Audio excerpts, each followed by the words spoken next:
वंदे मातरम मेरे प्यारे विद्यार्थियों। आज की इस वीडियो में मैं आपको रानी दुर्गावती विश्वविद्यालय के द्वारा जो जारी किया गया प्रश्न पत्र था फाउंडेशन पेपर 2, इसका पहला पार्ट है साइबर सिक्योरिटी। इसके 50 क्वेश्चन लेकर आया हूं और इसके साथ का जो एक और पेपर है personality development and character building, उसका भी वीडियो जल्द ही इसके बाद अपलोड कर दिया जाएगा। तो यहाँ पर देखिए आप बरकतुल्लाह विश्वविद्यालय, जीवाजी विश्वविद्यालय, राजा शंकर शाह यूनिवर्सिटी छिंदवाड़ा, सभी के लिए जितने भी मध्य प्रदेश में कॉलेजेस हैं जिनमें नई शिक्षा नीति, राष्ट्रीय शिक्षा नीति लागू है, उन सब का परीक्षा पैटर्न और सिलेबस एक जैसा है। इसलिए आपसे बार बार मैं हर वीडियो में यही कहता हूँ, आप BA, BCom, BSc, BCA, BBA किसी के भी विद्यार्थी हों, आप उस ईयर के सारे वीडियो देखिएगा। और एक और ख़ास बात है कि आप जो यूट्यूब पर एक प्लेलिस्ट है, जैसे first year, second year, final, तो फाइनल ईयर की प्लेलिस्ट में जाएंगे तो आपको जितने भी वीडियो इससे रिलेटेड हैं वो आप सब देख लीजिएगा। तो शुरू करते हैं। बायोलिंगुअल पेपर है, हिंदी इंग्लिश साइड में दिया हुआ है। ज़्यादातर इसमें चूंकि ये कंप्यूटर से रिलेटेड पेपर है तो इसमें बहुत से जो शब्दावली है हिंदी में भी आपको इंग्लिश की लिखी रहेगी, तो आप ध्यान दीजिएगा। दुनिया का प्रथम एंटीवायरस प्रोग्राम कौन सा है? Which is world's first antivirus program? तो ये है बी ऑप्शन, रीपर। एक्चुअली जो पहला वायरस था उसका नाम था क्रीपर, और क्रीपर के लिए बनाया था रे टॉमलिंसन ने 1972 में इसको बनाया था एंटीवायरस, जिसका नाम रीपर रखा गया। तो याद रखिएगा, क्रीपर वायरस था, रीपर एंटीवायरस है। नेक्स्ट क्वेश्चन नंबर 2 देखते हैं। किस सोशल मीडिया प्लेटफॉर्म ने सर्किल नामक नई तकनीक घोषित की है? Which social media platform has announce a new facility named circle? तो सर्किल जो है ट्विटर से रिलेटेड है, याद रखिएगा। ट्विटर का अब नाम एक्स हो गया है, एलन मस्क ने खरीद लिया इसको, इसलिए ट्विटर का नाम अब एक्स हो गया है। तो अगर एक्स ऑप्शन भी आता है तो उसे आप ध्यान रखिएगा। नेक्स्ट क्वेश्चन नंबर 3, किसी भी डिजिटल डेटा या जानकारी की चोरी करना आईटी एक्ट के किस सेक्शन के अंतर्गत साइबर अपराध है? स्टीलिंग एनी डिजिटल डाटा और information is a cyber crime under the IT act section number 65। तो जो धारा है 65 के अंतर्गत ये अपराध है। क्वेश्चन नंबर 4, आईएमपीएस का प्रयोग किस में किया जाता है? तो आईएमपीएस जो यूज़ होता है वो फंड ट्रांसफ़र के लिए यूज़ होता है, याद रखिएगा। 4 का ऑप्शन नंबर बी सही है। क्वेश्चन नंबर 5, उमंग ऐप कौन सी भाषाएं सपोर्ट करता है? तो सभी भाषाएं सपोर्ट करता है, रीजनल, तो ये ऑल आ जाएगा इसका।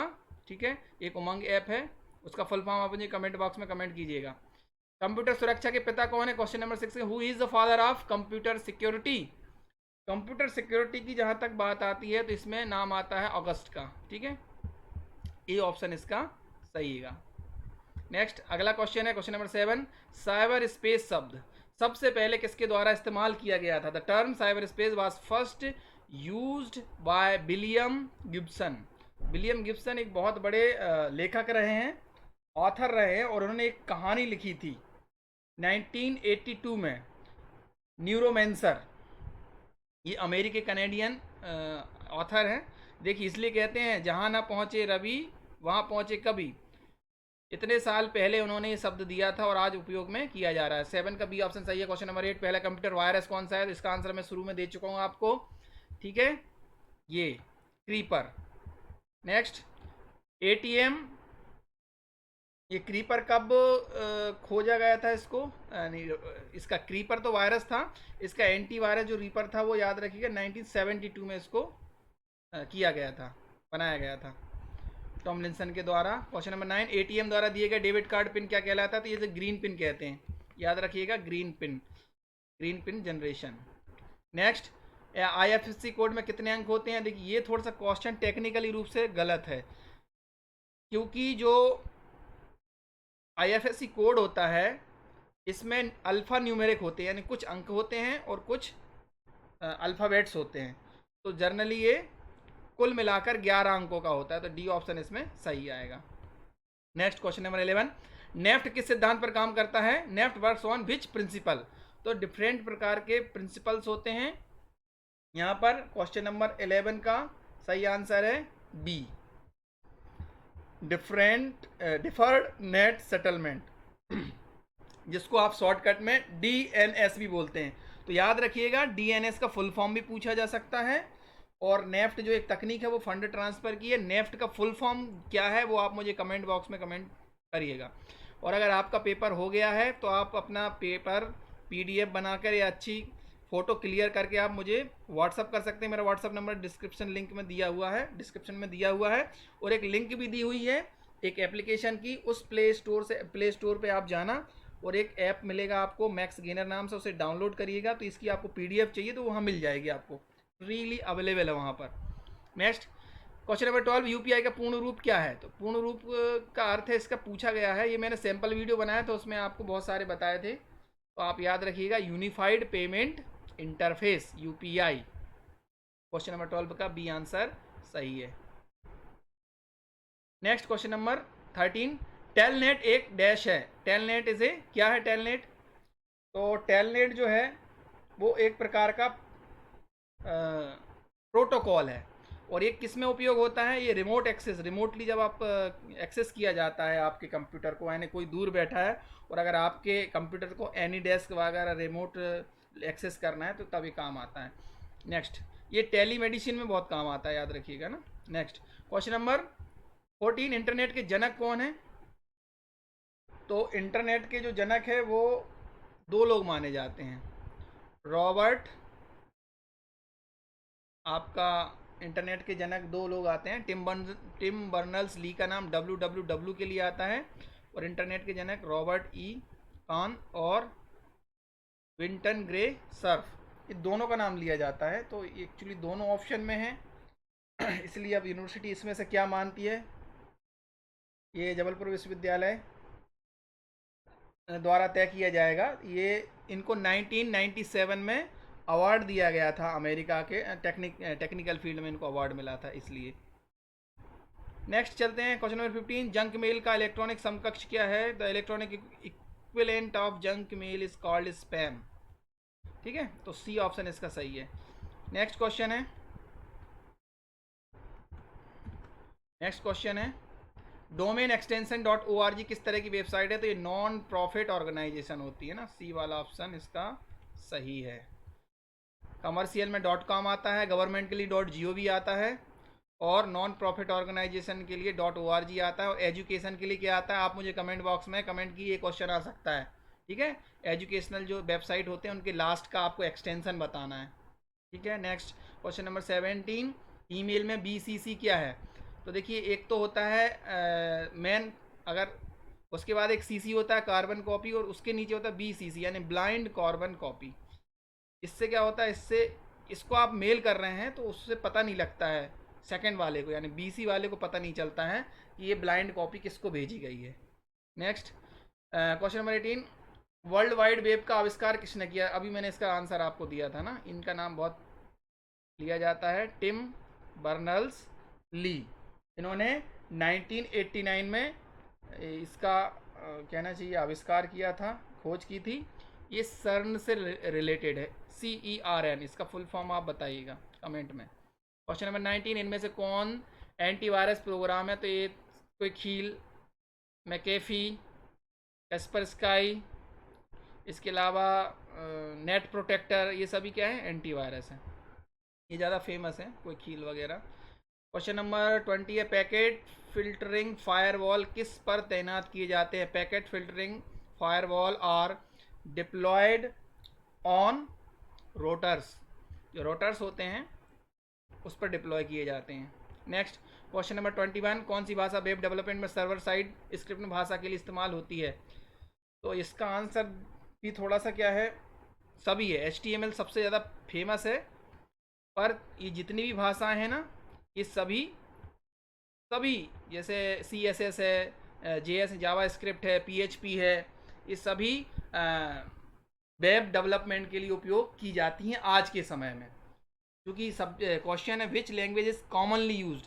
अब कॉमनली CSS भी कॉमन हो गया है, पर ज़्यादातर HTML है। तो जहाँ तक अगर यूनिवर्सिटी इसका आंसर मानेगी तो वो A वाला आंसर मानेगी, क्योंकि जो सबसे पुराना है HTML, hyper text markup language इसे कहा जाता है। आपसे हो सकता है इसका भी फुल फॉर्म पूछ लिया जाए, तो आप याद रखिएगा। नेक्स्ट क्वेश्चन नंबर 22, इसे एक कैविटी वायरस भी कहते हैं? तो स्पेस फिलर जो है कैविटी वायरस है, B ऑप्शन इसका सही है। आगे चलते हैं, दुनिया का पहला कंप्यूटर वायरस कौन सा है? तो दुनिया का पहला कंप्यूटर वायरस अभी आपको बता चुके हैं, क्वेश्चन रिपीट हुआ है, C क्रीपर। क्रीपर एक प्रकार का कंप्यूटर वॉर्म है, कीड़ा। Next question number 24, an antivirus is a, तो एंटीवायरस क्या है? एक प्रकार का प्रोग्राम कोड है, प्रोग्रामिंग होती है एक प्रकार का, वो भी सॉफ्टवेयर ही होता है। नेक्स्ट क्वेश्चन नंबर 25, आईएफएससी का पूर्ण रूप क्या है? तो आईएफएससी को क्या बोलते हैं? आईएफएससी को बोलते हैं Indian financial system code. IFSC का फुल फॉर्म है Indian financial system code. Sorry. 26 देखते हैं, आरटीजीएस मीन्स। आरटीजीएस मीन्स होता है रियल टाइम ग्रॉस सेटलमेंट। याद रखिएगा, रियल टाइम है, रियल ट्रांसफर नहीं है, तो इसका ए ऑप्शन एकदम सही होगा, real time gross settlement RTGS. ये आरटीजीएस, नेफ्ट, ये फंड ट्रांसफर की तकनीकें हैं। आजकल भारत में सबसे ज़्यादा उपयोग हो रहा है यूपीआई। नेक्स्ट, उमंग ऐप किस वर्ष बनाई गई? तो ये उमंग ऐप नवंबर 2017 में बनाई गई थी। किसके द्वारा बनाई गई है ये आगे बताएंगे। क्वेश्चन नंबर 28, आईएमपीएस का मतलब क्या है? ये आईएमपीएस भी पूछ लिया गया है। आईएमपीएस क्या होता है? तुरंत होता है। और आईटीजीएस और नेफ्ट में क्या होता है? नेफ्ट में 24 घंटे का समय होता है और आईटीजीएस के लिए 48 घंटे का समय होता है फंड ट्रांसफर का। हालांकि इसके पहले ही हो जाता है आजकल। और पहले क्या होता था, आरटीजीएस और ये जो नेफ्ट है ना, इसमें वर्किंग डे नहीं होता था, संडे या छुट्टी के दिन वो सामान्यता नहीं होता था। लेकिन सरकार ने अब क्या कर दिया है, 24/7 व्यवस्था कर दी गई है, यानी संडे को भी आप आरटीजीएस नेफ्ट करेंगे तो आपको सेवाएं मिल जाएंगी। ठीक है, समय घट गया है। तो नेक्स्ट क्वेश्चन है, सॉरी 28 का आंसर देता हूँ। आईएमपीएस का मतलब पूछा है, तो इमीडिएट पेमेंट सर्विस। 28 का ए ऑप्शन सही है, immediate payment service. Next question number 29 है, IPv6 में आईपी एड्रेस का आकार कितना होता है? Size of N IP address in IPv6, जैसे IPv4 होता है ना, उसमें 32 बिट होता है, IPv6 में होता है 128 बिट्स। याद रखिएगा, एक बिट में कितने होते हैं? 8 बाइट होते हैं। ठीक है, नेक्स्ट क्वेश्चन नंबर 30 है, OSI मॉडल को कौन सी लेयर डेटा एनक्रिप्शन के लिए जिम्मेदार है? क्वेश्चन नंबर 30 क्या कह रहा है? 30 ये लेयर होती हैं, सिक्योरिटी लेयर होती है इंटरनेट नेटवर्क की दुनिया में, ये 6 प्रकार की होती हैं। तो यहाँ OSI के लिए प्रेजेंटेशन लेयर जो है इसका सही आंसर होगा, उसके लिए जिम्मेदार है इनक्रिप्शन के लिए, डाटा इनक्रिप्शन के लिए। तो ये 6 प्रकार के याद रखिएगा लेयर। नेक्स्ट क्वेश्चन नंबर 31 है, फर्स्ट बूट सेक्टर वायरस, यानी बूट सेक्टर वायरस है ब्रेन। तो ये जो 31 वाला जो है इसका आंसर ब्रेन होगा, और ब्रेन को 1986 में बनाया था। Next question number 32, code red एक प्रकार का क्या है? तो कोड रेड जो एक प्रकार का क्या है? कंप्यूटर वायरस है, और ये माइक्रोसॉफ्ट जो है, माइक्रोसॉफ्ट को इसने अटैक किया था। क्वेश्चन नंबर 33 है, सोशल मीडिया प्लेटफॉर्म कौन सा नहीं है? तो फेसबुक, ट्विटर, इंस्टाग्राम, ये सब आप चलाते हो, इनमें से क्या है? गूगल सोशल मीडिया प्लेटफॉर्म नहीं है, गूगल एक सर्च इंजन है, याद रखिएगा, Google is a search engine. Next, Umang किसकी एक डिजिटल पहल है? तो ये ministry of electronics and IT department की है, तो इसका ए आंसर सही है, 34 का A option is right. Question number 35 है, एक प्रॉक्सी फायरवॉल किस लेयर पर मैसेज फिल्टर करती है? तो 35 का है आंसर बी, एप्लीकेशन लेवल पर, एप्लीकेशन लेयर होती है उस पर। क्वेश्चन नंबर 36 है, डोमेन नाम कॉम का तात्पर्य क्या है? एक्चुअली इसमें .com होना चाहिए ना, तो ठीक है, कॉम का पूछा है, तो कॉम से तात्पर्य है डोमेन नेम में कमर्शियल। अभी आप इसके पहले मैंने समझाया था ना, .com यानी कमर्शियल है और .edu एजुकेशन है। नेक्स्ट 37, इनमें से कौन सा साइबर आक्रमण का प्रकार है? Which of the following is a type are cyber attack? तो जो फिशिंग है, पासवर्ड अटैक है, SQL इंजेक्शंस है, ये सभी क्या हैं? ये इनको साइबर अटैक्स की श्रेणी में आते हैं। क्वेश्चन नंबर 38 देखते हैं, ई कॉमर्स का तात्पर्य क्या है? ई कॉमर्स यानी होता है, इसको हम फुल फॉर्म होता है इलेक्ट्रॉनिक कॉमर्स। जैसे ईमेल होता है इलेक्ट्रॉनिक मेल, इसी तरह ई बुक होता है यानी इलेक्ट्रॉनिक बुक, इसी तरह ई कॉमर्स यानी इलेक्ट्रॉनिक कॉमर्स। क्वेश्चन नंबर 39, कौन सा एक मुख्य प्रकार का इलेक्ट्रॉनिक कॉमर्स नहीं है? तो इनमें से कौन सा इलेक्ट्रॉनिक कॉमर्स नहीं है? तो कंज्यूमर टू बिजनेस नहीं है, तो B2B, B2C, C2C ये सभी है, तो C2B यानी कंज्यूमर टू बिजनेस नहीं है, तो ए ऑप्शन इसका आएगा 39 का। Question number 40, academic bank of credit, यानी ABCID आप सभी लोगों की बनी होगी। ये ABCID की है क्या? तो ये ABCID का प्रस्ताव किसने दिया था? UGC यानी यूनिवर्सिटी ग्रांट कमीशन जो होती है, सारे हमारे जो देश हैं उसमें ग्रांट करने का कार्य करती है। इसका नाम ही है grant commission, university grant commission, विश्वविद्यालयों के वो देती है। तो ABCID कितने अंकों की होती है? अगला प्रश्न यही है, 41 ABCID में कितने अंक होते हैं? तो टोटल 12 अंकों की होती है।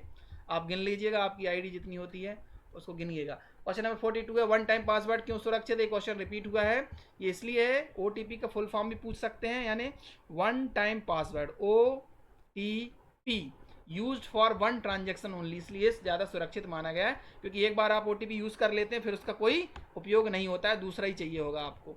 नेक्स्ट 43, इनमें से कौन एक सर्वर का प्रकार नहीं है? तो server, file server, data server, client server, print server, ये सभी सर्वर है एक्चुअली। यहाँ पर एक आंसर जो है, एक ऑप्शन कोई भी ऐसा नहीं है, इसलिए 43 का मेरे हिसाब से कोई भी आंसर नहीं आएगा। अगला क्वेश्चन है, QR कोड किसके द्वारा पहली बार विकसित किया गया? तो QR कोड का जो विकास है सबसे पहले डेंसो वेब द्वारा विकसित किया गया था। QR का फुल फॉर्म है क्विक रिस्पॉन्स कोड, है ना। QR में टोटल 6 प्रकार की जानकारियाँ होती हैं, ज़्यादा डिटेल पे कभी फुर्सत में होगा तब बताएंगे। अभी क्या आप लोग एग्ज़ाम का समय है, ज़्यादा लंबा वीडियो देखते नहीं हो। और लाइक कर दिया करो, क्योंकि लाइक करने से क्या होता है और ज़्यादा लोगों तक भी वो वीडियो पहुँचती है। आप शेयर तो करते नहीं हैं, शेयर करिएगा, आपके भाई बहनों को, दोस्तों को उससे मदद मिलती है। और जैसे आपको ये वीडियो मिली है ऐसे किसी और को भी मिलना चाहिए जानकारी। AEPS का क्या तात्पर्य है? तो आजकल ये बहुत चलता है, आप लोगों को अगर स्कॉलर मिलती है तो आपने देखा होगा आजकल AEPS यानी आधार इनेबल्ड पेमेंट सिस्टम हो गया है। आप खाता नंबर नहीं देते, केवल आप एक मोबाइल नंबर कहीं भी देते हैं, वो मोबाइल नंबर आपका आधार से लिंक होता है और मोबाइल नंबर से ही पेमेंट होता है। तो आधार से लिंक आपका जो बैंक अकाउंट होता है उसमें पेमेंट कर दिया जाता है, ठीक है। तो इसका 45 का ए ऑप्शन सही है। नेक्स्ट क्वेश्चन चलते हैं, QR कोड का तात्पर्य क्या है? इसका मैं आंसर दे चुका हूँ, quick response code, QR code, B option इसका सही है। कुछ ही क्वेश्चन बचे हैं। ई पाठशाला या पोर्टल ऐप किस वर्ष शुरू किया गया है? तो जो ई पाठशाला है वो 7 नवंबर 2015 यानी 7 नवंबर 2015 को लागू किया गया था या शुरू किया गया था। बहुत अच्छा ये प्रोजेक्ट है ई लर्निंग के लिए। 48 नंबर क्वेश्चन, ई वॉलेट किस तरह का अकाउंट है? तो प्रीपेड अकाउंट। ई वॉलेट में आप पैसा डालते तभी खर्च कर सकते हैं, है ना। ऐसा नहीं है कि आपके पास ई वॉलेट में पैसा नहीं है और आप खर्च करते जाएं। तो ये प्रीपेड होता है, यानी पहला पैसा दो फिर उसका यूज़ करो, उसको कहते हैं प्रीपेड, जैसे आप रिचार्ज कराते हैं सिम में। रिजर्व बैंक ऑफ इंडिया किस वर्ष स्थापित हुई? तो रिजर्व बैंक इंडिया जो है 1 अप्रैल 1935 को स्थापित की गई थी, अंग्रेज़ों के ज़माने में ही, लॉर्ड विलियम बेंटिक के समय। याद रखिएगा, गवर्नर उस समय हुआ करता था, बंगाल का गवर्नर था, बंगाल का गवर्नर लॉर्ड विलियम बेंटिक। 5वां क्वेश्चन बहुत अच्छा है, अगर आपको ये PDF चाहिए तो वो आप एप्लीकेशन डाउनलोड कर लीजिएगा प्ले स्टोर में जाके, मैक्स गेनर नाम से एक ऐप है। ये बहुत इंटरेस्टिंग क्वेश्चन है, 50वें नंबर का। ध्यान से देखिए, RBI का पहला गवर्नर पूछा है, तो RBI का पहला गवर्नर है इनमें से ऑसबॉर्न स्मिथ, बी ऑप्शन इसका सही है। ये इस पहले इंपीरियल बैंक ऑफ इंडिया के CEO थे और इन्होंने ऑस्ट्रेलिया और कनाडा में भी काम किया है और पहले गवर्नर थे जब RBI की स्थापना हुई थी 1935 में। तो यहाँ पर वीडियो समाप्त होता है। Thank you for watching.